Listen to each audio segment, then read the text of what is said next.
Kalau menurut kalian bangsa dan ras yang paling unggul di muka bumi adalah Amerika? Bukan. Rusia? Bukan juga. Jerman? Inggris? Prancis? Juga bukan. Cina? Apalagi? Bukan guys. Menurut ahli DNA dari Oxford University, Stephen Oppenheimer, pada acara bedah bukunya berjudul Eden in the East, Surga di Timur, bahwa induk peradaban manusia modern bukan berasal dari Mesir, bukan dari Mediterania, dan tidak juga dari Mesopotamia, bukan pula dari Barat apalagi Cina, tetapi peradaban manusia modern justru dari Indonesia. Iya guys, bangsa ini merupakan pewaris tunggal kejayaan bangsa-bangsa besar di masa lalu. Dan agaknya, Profesor Arício Santos dari Brasil pun selaras dengan teori Oppenheimer.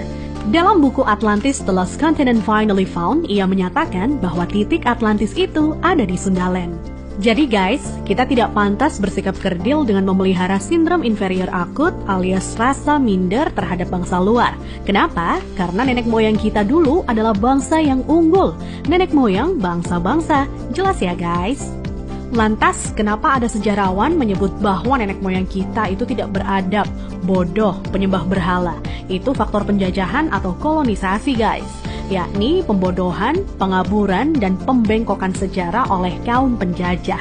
Menurut Juri Lina dalam buku Architect of Deception, Secret of Freemasonry, ada 3 cara melemahkan dan menjajah suatu negeri. Pertama, kaburkan sejarahnya. Kedua, hancurkan bukti-bukti sejarah bangsa itu hingga tidak bisa lagi diteliti dan dibuktikan kebenarannya.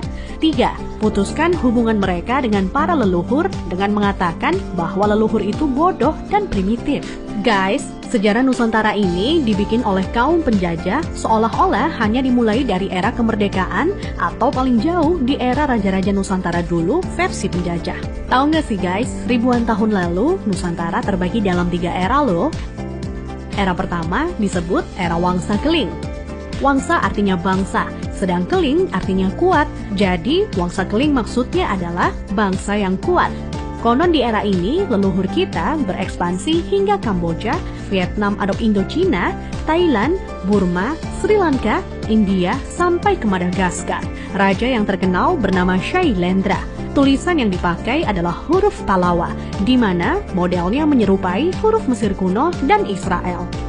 Pusat pemerintahan di sekitar Jogja sampai ke wilayah Dieng. Maka ketika Israel mengklaim masih keturunan Moria, maksudnya adalah Gunung Muria di Dieng guys. Dieng artinya penguasa, kemudian bergeser menjadi Dahnyang atau Dayang, artinya juga penguasa. Setelah Wangsa Keling menghilang, ditengarai munculnya situs Dieng maupun Candi Borobudur.